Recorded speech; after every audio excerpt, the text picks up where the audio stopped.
Hello, everybody. My name is Ian Kirkpatrick. I'm an author, idiot, and loin streamer, and today we're going to do a couple of news items. I got some AI updates, I got some TikTok updates, and I got a random library update that I would love your thought on. It's not really a library update, but it has to do with librarians and bannings and politics. And so I'm just going to give you the article and then ask what your opinions are on the situation. I'm going to try to refrain from giving any opinions on it because I don't want to taint the water, but I do want to hear what you guys all think about kind of what's going on.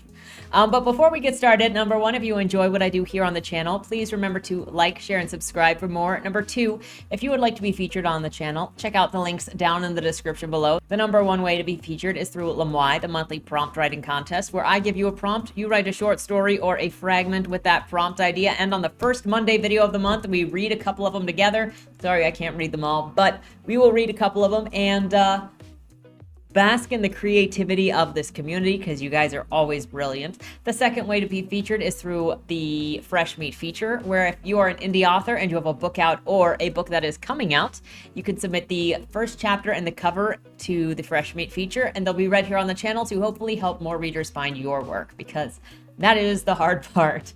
The third thing is, if you would like to check out any of my books, they are linked down in the description below as well, or you can get them at your favorite retailers or at the library if you request it. And then that's sharing the love or the hate, the cringe. I know, I should be ashamed. But that's all that I gotta say, so let's just jump right into the topics here. Hollywood hires AI specialists amid writers and actors strike. So if you've been around the channel at all, I covered the Writers Guild of America strike a couple of weeks ago, and then the Actors Guild had joined that strike, wherein the writers were going to bat, the writers union was going to bat with Hollywood about unfair wages and about the introduction of AI, and the Hollywood studios wanting to use AI to undercut writers, and the writers did not want to negotiate on anything using AI. And so then there's been that going on, and the studios are not budging. The studios have been like, we're going to starve you out. So there's that. Meanwhile, while thousands of actors raise concerns regarding generative AI, Netflix is looking for a $900,000 AI product manager. Now, you really don't have much of an argument, in my opinion, for not paying writers more if you're going to just consolidate that payment into one person. What it actually looks like to me is one trying to make it legal for big corporations to steal from whoever they want and then hide it behind the filters of generative AI.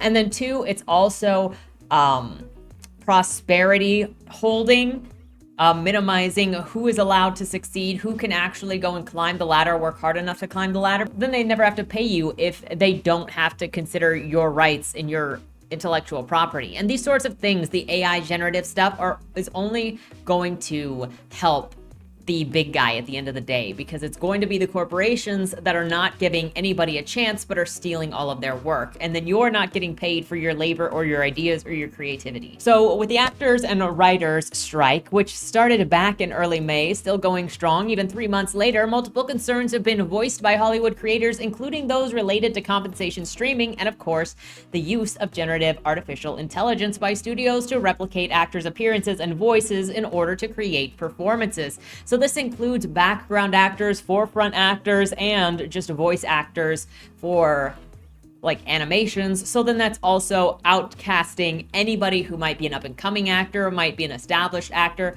might be trying to make it anything. So if you're thinking that this is only going to affect or put people out when they're already millionaires, you're wrong. It's going to hurt the working class of Hollywood more than the already million and billionaires in Hollywood. And the majority of those that work in Hollywood are actually working class. It'll also hurt those that are just coming up, trying to start business, trying to start work in that area. So just keep that in mind. And it's not just Hollywood. It's going to be other places. It's going to be even in other countries like Japan using AI generative images. If you're going to use AI generated voices, it's not going to be contained to one area. You're going to hurt a lot of people, and you're going to sign away the rights to your identity. You don't have to like these people to understand that it's not good to cheer for burning the house down while you're also inside of it. And while Breaking Bad's Bryan Cranston warns Disney CEO Bob Iger that actors won't have their jobs taken away and given to robots, it appears that several major Hollywood studios, including but not limited to Disney, Netflix, Warner Bros., and Sony, have been actively seeking candidates for positions related to artificial intelligence, demonstrating the industry's willingness to employ the new generative tech. For example, Netflix has a $900,000 position for an AI product manager, noting that the key responsibilities would be to define the strategy, vision for MLP, objectives, key results, and success metrics, collect feedback and understand users' needs for ML, AI practitioners and application engineers across Netflix, as well as create programs around user education and support for users of the ML platform. ML is machine learning, by the way. As reported The Intercept, The Hollywood Reporter discovered that Disney is in search of a $180,000 AI-focused R&D engineer, this research and development, who would be willing to push the limits of what AI tools can create and understand the difference between the voice of data and the voice of designers, writers, and artists. Furthermore, that just sounds like they want to be able to knock people off. Sony Picture Entertainment, Sony's AI America division, is currently recruiting an AI ethics engineer, offering a base salary of $160,000.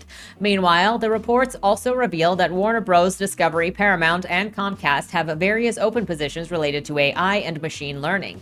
Warner Bros. Discovery, for instance, has several AI and ML job openings. Paramount is looking for a machine learning engineer within its CBS division, and Comcast has numerous AI and ML positions available.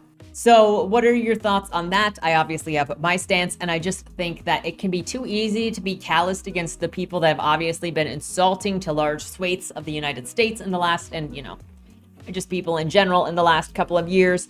But the elitism is a distraction, because if you think that you are hurting Hollywood or any of these big guys by giving in to the AI, you're not hurting any of them.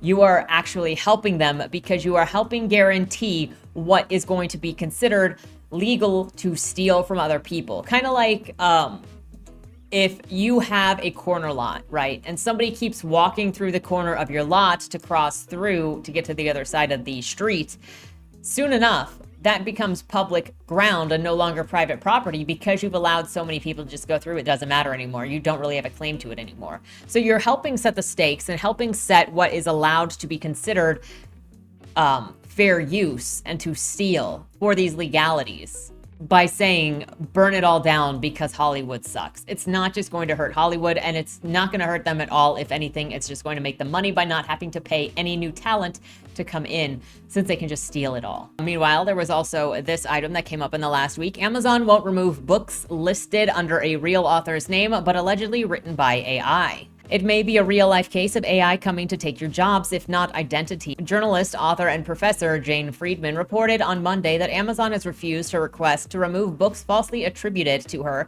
from its website, in part because she did not hold a trademark on her own name.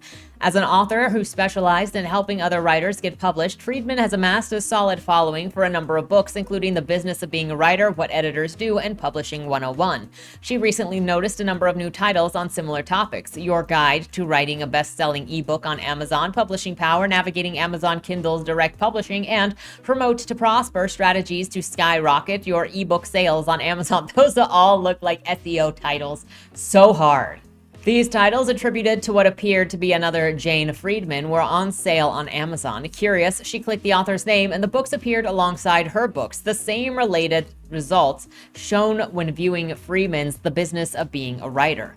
As of today, there are about half a dozen books being sold on Amazon with my name on them that I did not write or publish, said Friedman. Some huckster generated them using AI. This is a serious problem for the book publishing world, she added. This is only the most recent challenge Amazon faces related to AI-generated publications, as it tries to deal with a spat of fake and potentially dangerous travel guides. Amazon was unable to provide a response to an inquiry from Decrypt prior to publication. Friedman, who also is a University of Virginia professor and host of the great course class How to Publish a Book, also declined Decrypt's request to comment on this matter further. I did file a report on Amazon complaining that these books are using my name and reputation without my consent, she wrote on her website. Amazon's response, she said, was to ask for any trademark registration numbers that relate to your claim. Friedman said that Friedman said that when she replied that she did not have a trademark on her name, and Amazon closed the case and said that the books would not be removed from the site. It falls on me, the author, the one with the reputation at stake, to get these misleading books removed from Amazon. I'm not even sure if it's possible. It has to be possible because you can't put them on somebody else's profile if they're not related to that person. Like, I know there's another, or one or two more Ian Kirkpatricks, but they shouldn't show up on my profile. We're different people. Quote, I don't own the copyright on these junk books. I don't exactly own my name either. Lots of other people who are also legit authors share my name after all, she continued. So on what grounds can I successfully demand this stop, at least in Amazon's eyes? I'm not sure. In her post, Friedman said that she does not care about her real books being pirated. But here's what does rankle me. Garbage books being uploaded to Amazon where my name is credited as the author. Whoever's doing this is obviously preying on writers who trust my name and think that I've actually written these books. I have not. That is impersonation, counterfeit, and fraud, actually. A reasonable person might think that I control what books are shown on my Goodreads profile, or that I approve of them, or at the very least I could have them easily removed. Not so. The books were later removed. In response to Friedman's tweets, the Author Guild, which Friedman is a member, said that it took the matter with Amazon. As a member of the Authors Guild, we can advocate on your behalf and are reaching out to senior management immediately to let them know that these works are an attempt to trade off your brand and must be removed as infringement of the Lanham Act, the organization tweeted. In May, film and television productions ground to a halt when members of the WGA went on strike, with negotiations to the Alliance of Motion Picture and Television Producers collapsed. The use of AI writing a new script was a key striking point. In July, the Hollywood machine froze entirely when 160,000 members of SAG-AFTRA also went on strike after their negotiations with the AMPTP collapsed. The critical item? Artificial intelligence. Like the striking WGA, the SAG-AFTRA members, Friedman is calling for guardrails on generative AI. Amazon and Goodreads, I beg you to create a way to verify authorship, or for authors to easily block fraudulent books credited to them. Do it now, do it quickly. As of writing this, the fake books are now listed as temporarily out of stock, and the linked authors page as no longer includes Friedman's other titles. So this is something that I mentioned sort of a couple of months ago when I talked initially about the overcrowding of AI in any of the workspaces. I mean, I think two of the things that I've already mentioned months ago at the head of AI happening, which was flooding the actual marketplace with garbage books, which I've covered a couple of weeks ago on this channel, and then people submitting things under a different author's name. Now, in that case, I was talking about like somebody submitting short stories or novels to agents or publishers and then getting those authors banned because generative AI was used to send to these groups. So an author might not even know that they're banned or have technically bothered an agent or a publisher until maybe they find out later in a more nasty way because somebody else has used their name to apply to different places.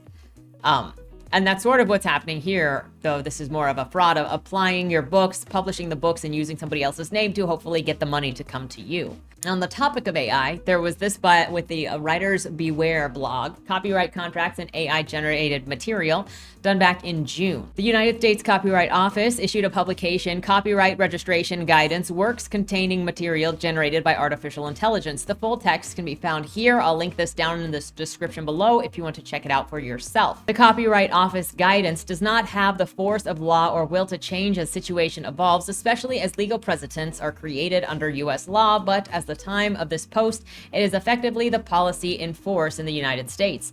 The main takeaway from the guidance can be summarized as thus: the only parts of a work that are copyrightable are the human contributed ones, and the work is not copyrightable if an AI technology determines the expressive elements of the work and the creativity is not the product of human authorship. In cases where there are both AI-generated and human author-generated elements, AI-generated and human-authored elements, copyright will only protect the human-authored aspects of the work, which are independent of and do not affect the copyright status of the AI-generated materials.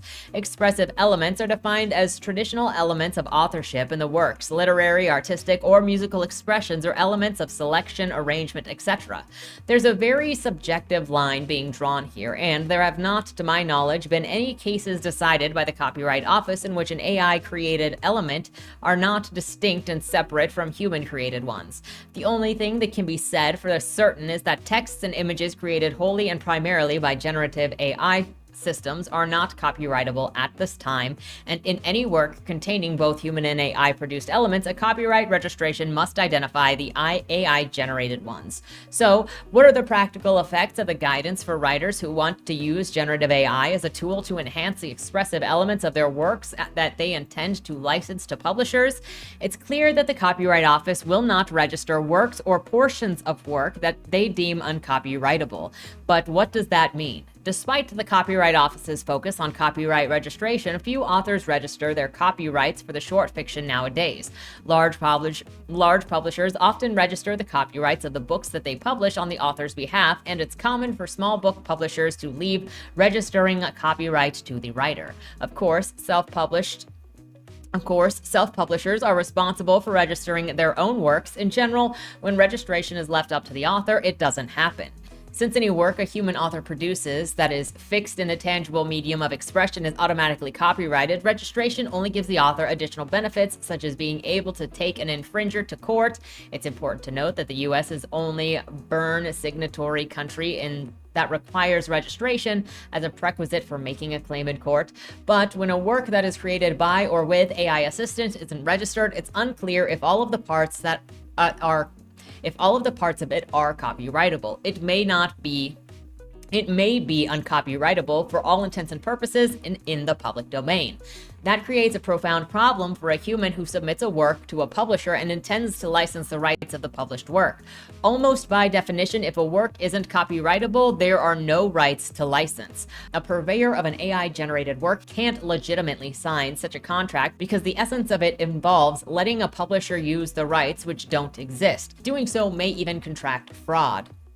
Many contracts include a clause warranting that the person is the sole author and that this will also be a bar to selling a hybrid human-AI work if the purveyor is honest. I expect these kinds of warranty clauses to become more widespread as more explicit about AI. For self-publishers, there is also problems, although not as likely as involving legal issues. Amazon, for example, requires publishers to check a box if the work that they are publishing is in the public domain, and they have stated that they may take steps to delete AI-generated work if they view them as a problem. Not to mention that the uncopyrightable works on Amazon or other ebook markets can be copied and republished by anyone. Finally, though, the future of AI-generated books and stories is unknowable. Mainly because at the moment there is no definitive way to determine if they contain AI-generated work or even if they are entirely the work of an AI. We've already seen one situation in which an artist denied that the artwork they sold was created by an AI despite evidence that it was. Especially in the short fiction and small book publisher markets, it's unlikely that even the most egregious examples of contract fraud would go to court. Meanwhile, the best evidence for anyone using AI-generated text is to be honest and keep scrupulous records of the process that produced them, with the original AI-generated materials and every steps that produced the final text. When the Copyright Office better defines what is copyrightable, and the determination will depend on the process as well as the final results. Until that happens, and there are enough examples of how the CO determines copyrightability in borderline cases, the only definitive way for a producer of a hybrid work to determine copyrightability is to register it as an unpublished work before submitting it to publishers. While Writers Beware strongly recommends against authors registering copyright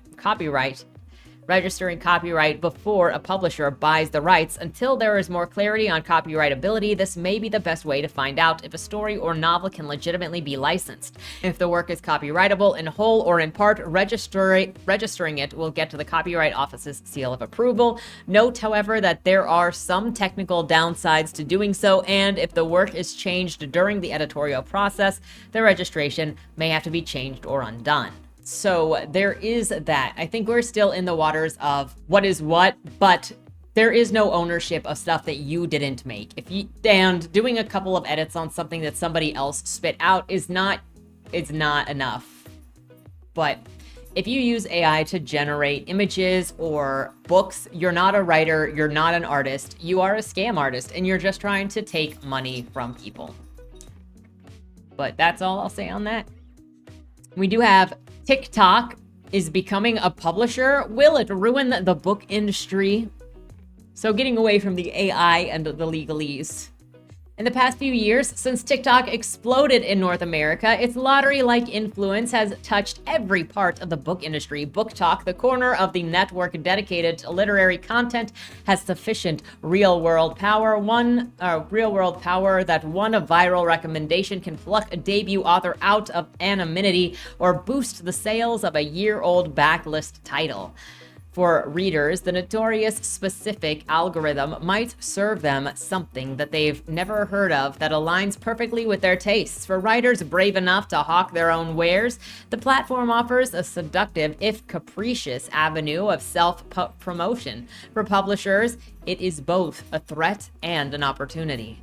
Book promotion is generally a stratified affair. Publishing houses pick lead titles, likely the ones with which they've spent the most money acquiring, and for which they expect the larger audience, and allocate enough marketing and publicity resources to solidify their success, leaving other titles largely to fend for themselves. Social media gives readers and authors a way to upend this system. Writing for Catapult, Cecilia Beard describes Book Talk as a democratizing force in an industry notorious for gatekeeping. The community, Beard explains, makes it possible for people outside of traditional delineation of the publishing industry to propel any book to success. A selection that she made that seemed to include more diverse authors, books, and creators than any other book platform she'd ever seen. Beard says that one of her own TikToks, in which she mentioned Michael Fidelgate's anthology, What My Mother and I Don't Talk About, was viewed so many times that the book sold out on Amazon in 72 hours.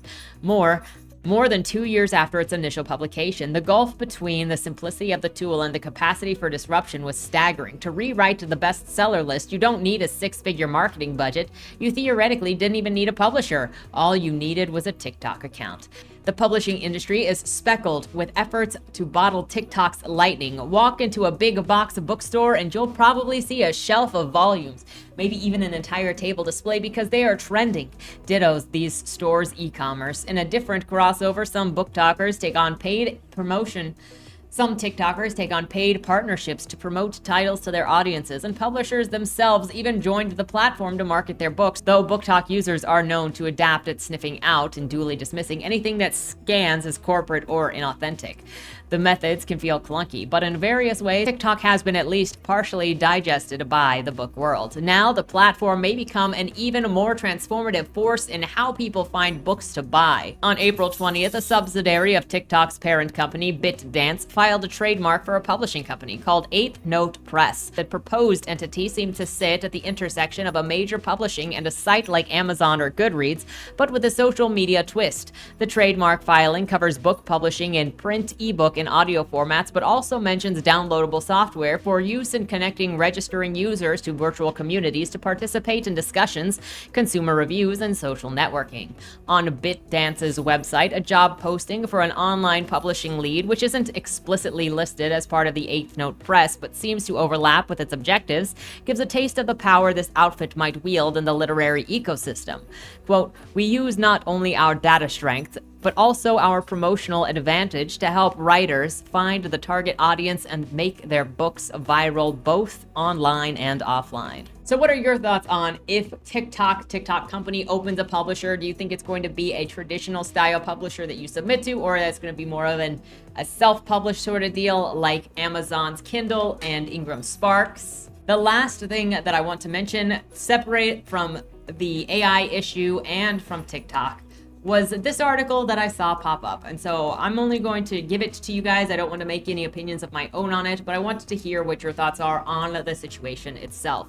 So top librarian calls Marxist lesbian tweet backlash regrettable. In Los Angeles, Emmy Drabinsky took over as a president of the American Library Association, the ALA, in July, with plans to tackle the pressing issue of facing her profession, such as shoring up funding and fighting a record number of book ban attempts nationwide. If you want to check out what some of those books are, I've got a running list of ALA banned book reviews here on the channel, and I can do more if you want to know more. I'm almost done with 2022. We just finished off 2021. She said that she wants to make sure that the LGBTQ community and Black people see themselves reflected in the books in their library shelves, and she's planning to prepare libraries for the consequences of climate change, pointing to the severe flooding this summer in the Northeast.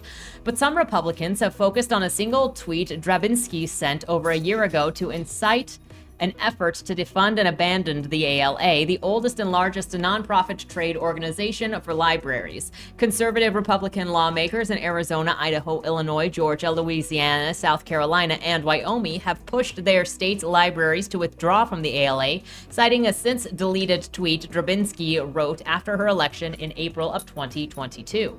Quote, "I just cannot believe that a Marxist lesbian who believes that collective power is possible to build and can be wielded for a better world is the president-elect of the ALA library," Drabinski wrote.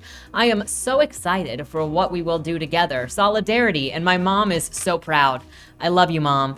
End quote. Montana became the first state last month to cut ties, eschewing associating with an organization led by a Marxist. Right-wing activists have asserted that librarians following the ALA's lead have been captured by a woke ideology, have labeled the organization radical, and accused it of pushing sexual agenda on children. Marxism is a political theory developed by German philosopher Karl Marx in the 19th century that critiques capitalism and analyzes class relations, and influenced many communist regimes. And though it has attracted a backlash, Drabinski said that she is not going to hide her political opinions. Quote, "I was excited to highlight and celebrate two aspects of my identity that are really important to me and are often under a lot of scrutiny," Drabinski said in her first interview since taking office last month. She said that she wanted to show a sense of pride to peers who shared those identities with her, some of whom voted for her because of it, she said. Quote, "I didn't anticipate these kinds of target attacks being used as a bludgeoning against library workers across the country. I really think that is regrettable, and I wish that wasn't happening right now." Drabinski, 48, stepped into a year-long term of ALA president at the crucial time for libraries, which has become a magnet for protests by right-wing activists, and are fighting legislation that aim to restrict books on their shelves, which frequently center on objections to titles with LGBT themes. The ALA documented the highest number of attempted book bans in 2022 since it began tracking such efforts in 2001. People in Pennsylvania, Florida, and West Virginia have filed criminal complaints attempting to have librarians arrested and charged for obscenity, though none have succeeded, while several GOP governors signed bills that would make it easier to arrest librarians for letting children check out books they deem harmful to minors. Republican Senator Marco Rubio of Florida, Kevin Cramer of North Dakota, and Mike Brown of Indiana demanded last week the federal funds of the ALA be halted and that the government investigate the organization for allegedly advising librarians to discriminate against a Christian book publisher. Mike Flynn, the retired Army general and former Trump advisor who had become a conspiracy theorist and a local Republican leader in Florida, attacked the ALA recently for being led by a Marxist thug. Drabinski, who grew up in Boise, Idaho, and is a librarian at the City University of New York, sees these critiques as organized pro-censorship efforts by the people who want to erode support for public institutions that enable access to information for everyone. I just want to look, I didn't want to opine on this because I don't want to influence either way, but also I want to say, look at the framing here of like, you could just leave this as Mike Flynn, a retired Army general, blah, blah, blah, blah, but you had to go into Trump advisor, conspiracy theorist, blah, blah, blah. Well, here, you don't go into anything with her. When you're introducing people in an article, you should try to keep their introductions, their phrases fairly even so it doesn't lean into a bias, because then you look very unreliable. Also, not wanting porn in kids' hands is not censorship. Let's talk about that. The ALA has plans to beef up its support for libraries facing political challenges, including raising funds to hire lawyers and providing crisis communications support. The ALA will launch a campaign school to support and encourage people who believe in intellectual freedom. To run for school library boards, Tracy Hall, the group's executive director, said to the group's said at the group's national conference in June. In January, the ALA will host an intellectual freedom summit in Washington, D.C., which it has done only twice during the McCarthy era when people were blacklisted for alleged ties to communist groups. At the time, authors and teachers were singled out and accused of communist subversion, and libraries faced demands to label the books considered un-American. The last time that state chapters withdrew from the ALA, according to the organization, was during the Jim Crow era, after the national office said that it would not host events in segregated states. But one difference between now and those previous eras of strife for the ALA is the intense focus on Dubinsky's views and sexual orientation as activists and lawmakers call to ostracize the organization, which is governed by 193 council members and has 62,000 members. Quote, "This isn't about the figurehead of the ALA," said Jonathan Friedman, the director of free expression and education programs at PEN America, a First Amendment advocacy organization. "It's much more about sending a chilling message to a large number of people to put them on notice about what happens to people who stand up for freedom of expression and freedom of identity." When trustees of Montana's Library Commission debated leaving the ALA at their meeting last month, board members Tom Burnett said that their oath to office forbade them from being associated with a group led by a Marxist. Moms of Liberty chapter outside of Montana had called on its members to urge a commission to leave the ALA, hoping to set a precedent for other states to withdraw as well over the organization's Marxist lesbian precedent. Quote, "It's a really alarming precedent that they are proposing here," Friedman said, which would be some kind of litmus test for the politics of all organizations that receive state funding, the likes of which haven't really been adopted before in the United States. Wyoming Rep. John Baer, a Republican and chair of the state's Freedom Caucus, said that he's pushing his state to leave the ALA because he believes the association is full of Marxists who promote books that create a sexualized child at an early age and are turning libraries into activists' training grounds. The ALA has allowed this political point of view to infiltrate every aspect of their training, Baer said in an interview. And their training are just completely full of things like how to deal with parents who don't appreciate the full type of materials that are available to children in the library, how to deal with your state legislature and your local government. Baer's statements have been echoed by his colleague, State Rep. Pepper Ottman, who claimed in a July 12th webinar that the ALA recommended reading lists were provided to open children up to pornography and to groom them for sex trafficking. And his wife, Sage Baer, is on the library board in Campbell County that recently fired a library director because she would not remove books that included LGBT and sex education themes. Dubinsky said that she doesn't want the ALA to get stuck talking exclusively on the terms that they have set for us rather than on the terms that I think the rest of us operate on every day. Quote, "My own personal political view is a target right now, but my personal agenda doesn't drive the association. It's the agenda of all of us together." So I'm going to leave that up to you. Other than the comment that I made before, I want to know what your guys' thoughts are on the situation, on the ALA. I've obviously got my thoughts on the ALA right now, having read, like 20 books right now that are on the lists. Slowly, my brain is oozing out my ear. But if you want to check out some of those books and what some of my walkthroughs for them are like, they're here on the channel. But otherwise, what do you think of this situation? Do you think that it's right to remove this person from the ALA, or do you think that people should stop supporting the ALA? Do you think it is bogus for people to not be supporting the ALA because of this person's political ideology? I'm going to leave those questions with you. Just for a little extra context, I did want to click this to see what books the director wanted to hold on to, because I personally like to know a little more detail. So we go in here to this other article. It says, on a vote 4-1 for a special meeting on July 28th to dismiss the library director, Terry Leslie. Despite not giving the official reason for her dismissal, it comes after the board chair, Charles Butler, and the board member, Sage Baer, asked for Leslie's resignation a day earlier due to Leslie's refusal to remove or relocate books of sexual education and LGBT issues aimed at children and teens. So then you scroll further down. Some of these books include the library's collection of Drawn the Ire nationwide, include Genderqueer, which I just released a book review / walkthrough on Thursday. Check that out if you want to get to know the content. Heather Has Two Mommies and This Book is Gay, among others. I have also done a walkthrough of This Book is Gay. That book should not have anything to do with children, since it teaches them how to use Grindr and tells them basically how to go and meet strangers using Grindr and tells them how to use Grindr as an underage kid. Like, there is no reason. There's also graphic depictions of sex that no child needs to have thrown at them. like that. But those are my opinions based on this content, and I'm not a pervert, so I am throwing shade at you if you are totally fine with sexualizing children. That's just how it is. Hundreds of residents gathered for the special meeting on the library of July 28th, many of whom were supportive of Leslie, though few dozen spoke in support of the board's actions to dismiss her. The meeting began an executive session, followed by a statement from Leslie. Over 30 people signed up to give public comment, though Butler ended it after one commenter used profanity, deemed a violation of public community rules. When you start outlawing books because of your personal religious or moral beliefs in this country, you're going against the Constitution, you're going against what we were founded for. You're personally an affront to myself and to most of the people that I know. This is a shit show, and I'm embarrassed for this board. Look, that is a misnomer and a misuse of the laws of the United States. So if you want to be like, we are here for free speech, yes, and none of these books are actually banned. You can go and buy them whenever you want.